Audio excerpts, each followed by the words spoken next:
Okay, so Stephen Greer is making the rounds again, once more claiming that there's going to be a false alien invasion coming and that the powers that be are going to try to seize control of the world through a false alien invasion, that all alien abductions are the work of the government, that there are no such things as cattle mutilations, that those two things, mutilations and abductions, are actually part of the false alien invasion agenda, that people are trying to whip up an idea that the beings are malevolent and thus usher in this condition where the powers that be can seize control of the world because people fear the beings. Now, I grit my teeth every time I talk about Dr. Stephen Greer, and I know some of you do as well, but he is a very prominent personality, and many people are falling for his line of BS. So we need to talk about it and debunk some of his claims. So get in here. This is Jack with Cosmic Road. I talk about UFOs and the paranormal. Please hit like, please subscribe, share on social media, and let me know what you think in the comments below. Well, first of all, the fake alien narrative, the fake alien invasion narrative, has been around forever. Wernher von Braun was talking about this 50 or more years ago. Here is his understudy talking about that now. Good morning. My name is Carol Rosen.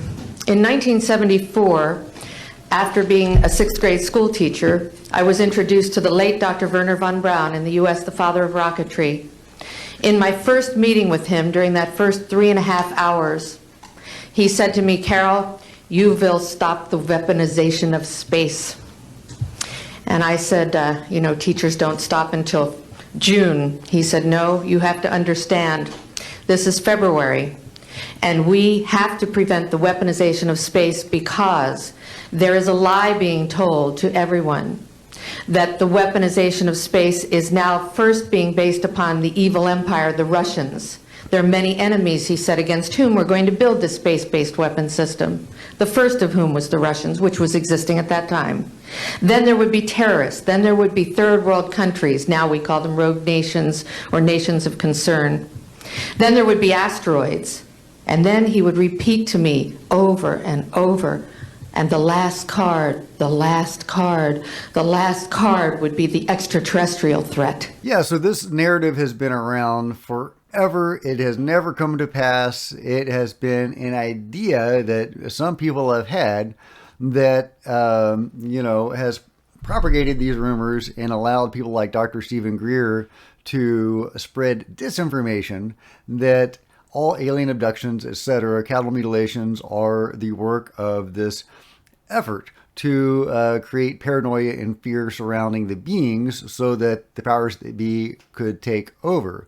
Well, it wasn't always even about aliens. It began, this idea, this narrative, with a religion. It began seemingly in Cuba, or more precisely, the United States' efforts to destabilize Castro and overthrow Cuba. Here's Jacques Vallée talking about that right now. Simulate UFO sightings. And people say, well, of course not. Who would do a thing like that? Well, I would remind you that during the Watergate investigation, it was discovered that there was a plan originated in the White House to surface a submarine off the coast of Cuba and paint the second coming of Christ over the island of Cuba using holograms. Which is well within our technology today. The idea was that since there is a large Catholic population in Cuba, they would be so upset by this vision that this would saturate the communication channels, the telephone system in Cuba, long enough for an invasion to take place. Yeah, so this idea has been around forever. It's never come to pass. I don't know exactly what the motivation is behind this narrative, but I think there's a lot of people out there that simply don't want to consider the possibility that there are beings out there that may or may not be positive forces, and they don't want to consider the idea that, there may be some bad guys out there. And so they want to ascribe all negative forces to the United States government. And the U.S. government has done some shady stuff. And to complicate matters further, they have engaged in some psyops warfare and some stuff involving this issue. There have been some fake alien abductions and sightings that were caused by the control group or whoever. They've dressed helicopters up as UFOs and pretended to be UFOs. They have abducted people wearing masks, pretending to be aliens. I'm not entirely sure what the motivation for that was. I believe it was just MK Ultra sort of mind game stuff to see what they could do and how they can manipulate people. But the abduction phenomenon is vast. According to the Roper poll conducted by Bud Hopkins, David Jacobs, and John Mack in the 90s, it showed that 2% of the populace was abducted by aliens and had an ongoing abduction experience, most likely, since most abduction experiences are ongoing and lifelong, and that furthermore, Jacobs later said that that 2% number was a number they had to whittle down because the real number was too alarming. So they just had to throw out a bunch of responses and really refine their procedure to see how they could arrive at a more palatable number. But the real number was closer, he says, to 5%. And so the 5% of the population, and this is a global thing, are contactees or abductees of the beings. That's hundreds of millions of people going back decades and decades. And these are lifelong experiences. This isn't just a one-time thing. So, and there are people have had, yeah, like I say, ongoing relationships, but with specific beings. And they will have lifelong relationships with mantis beings and greys, and they'll know their names and their histories. And they will be friends with them and almost family members with them. This is not a CIA guy in a mask. That doesn't make sense.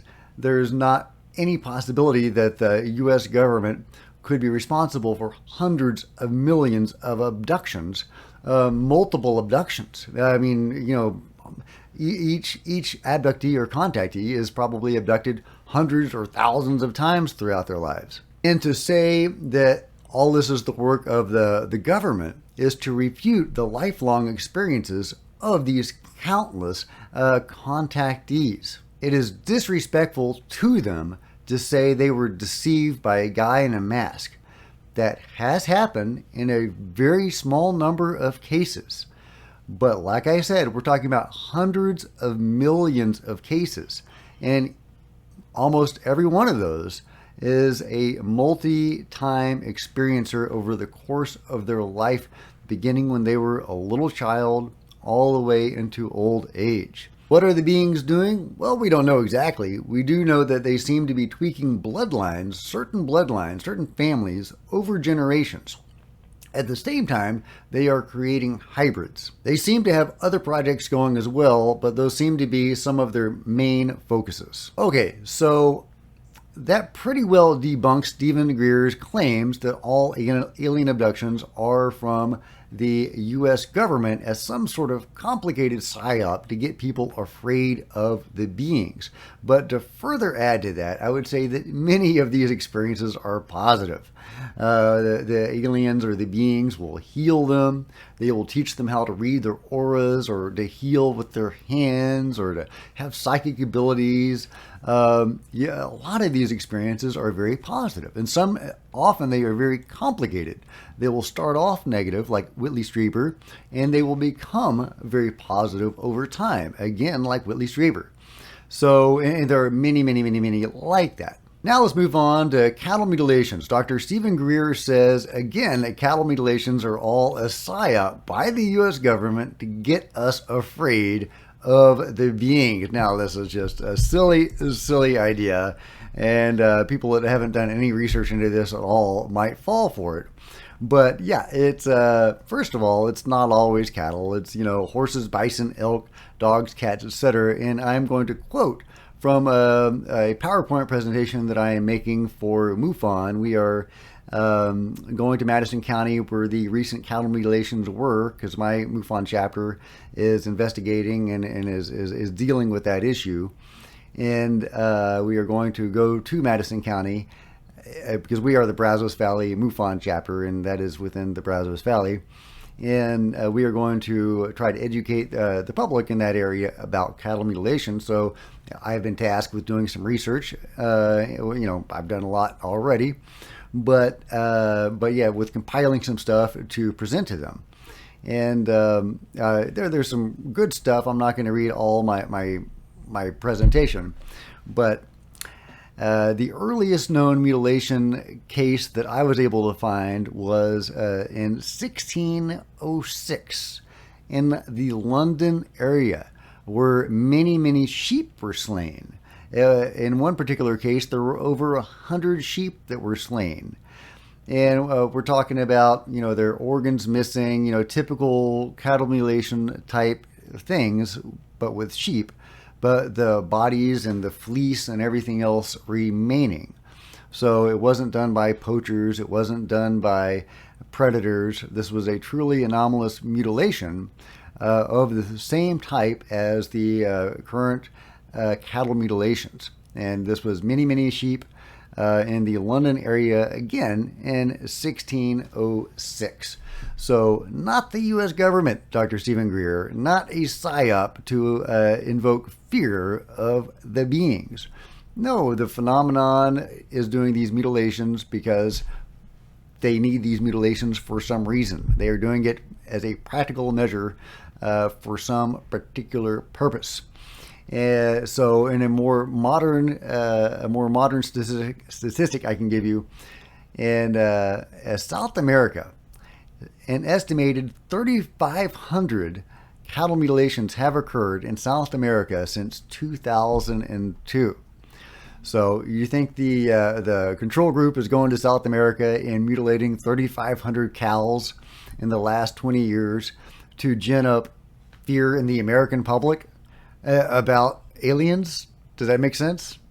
No, it doesn't make sense. And and I could go into all the specifics about what items are removed and how they're removed. But a lot of these procedures are done on the animals in very anomalous ways that human technology can't account for. Like a cow has a sac around its heart. Sometimes the heart will be removed without even puncturing the sac, as if the heart was just teleported outside of that sac. So yeah, no human technology could do that. In the hundreds of years of this phenomenon, there have not been a single arrest associated with these countless thousands of animals being mutilated. There have been no witnesses that have seen anything going on other than UFO activity. According to an FBI investigation in 1979, over 8,000 cattle mutilations had occurred in Colorado, resulting in over $1 million of property loss. That was one state alone. So you can kind of understand the scale of this activity we're talking about. Does it make any sense for that to be a psyop by the control group? So yeah, Dr. Stephen Greer is peddling his usual nonsense, and a lot of people are going to buy it and fall for this line of BS. Talking about a fake alien invasion and about how abductions and cattle mutilations are all part of that. Clearly that is not true. If he has done any research at all, and I have to presume that he has, surely he knows better, which means he is just openly lying. Or else possibly he is delusional and he has allowed himself to believe this because he can't allow himself to believe anything negative about the phenomenon. And to be clear, I am not negative on the phenomenon at all. I've had very positive experiences with the phenomenon. I think the phenomenon is largely positive, but it is complicated. There's a lot of moving parts. There's a lot of, probably agendas and races, and there's some good actors and bad actors. And, even one race, will be composed of some good guys and some bad guys, just like us. People will have very positive experiences with the Greys and very negative. And the same with the reptilians, etc. So it's a very complicated puzzle. I think it's largely very positive and hopefully helpful to humanity overall. Time will tell. But yeah, so I don't want to spread fear about the phenomenon. I'm very pro phenomenon, generally speaking. But we do have to acknowledge that there are some negative aspects to it, and we can't go into the phenomenon and the study of the phenomenon and interaction with the phenomenon with our blinders on. And that's what Stephen Greer wants us to do, is to go into this with blinders on. And I don't think that's wise, helpful, or even safe. So in sum, alien abductions are real. They're widespread. They're vast. It's a huge, huge project involving hundreds of millions of people. That's why there are UFO crashes all the time, is because there's just a tiny, tiny fraction of UFOs that crash. But the project is so vast, so huge, involving so many vehicles, that from time to time one does crash. Animal mutilations go back hundreds of years. And they are all over the world. They are in South America, they're in Europe, they're all over. They are not the U.S. government or the control group. Why is Stephen Greer lying? Is he lying? Does he actually believe this? Why is he such an alien apologist? I think that's really the question. Why is he unable to acknowledge that there are negative aspects to the phenomenon? Is this deliberate on his part? Is he an agent of the phenomenon, here to spread disinformation? Is he a hybrid possibly, and this is part of his mission, is to spread disinformation? Who knows? All speculation. Let me know your thoughts in the comments below, and if you've enjoyed this video, please give me a big thumbs up. I sure would appreciate it. Smash the like button, smash the bell to be notified of future videos, the subscribe button. Join me on social media. There are plenty of other videos to check out on the channel. If you want to support Cosmic Road, there's a PayPal link below. There is a super chat or super thanks feature. Or heck, if you are a science fiction and fantasy fan, you might enjoy one of my sci-fi or fantasy novels. Here's a trailer for one right now.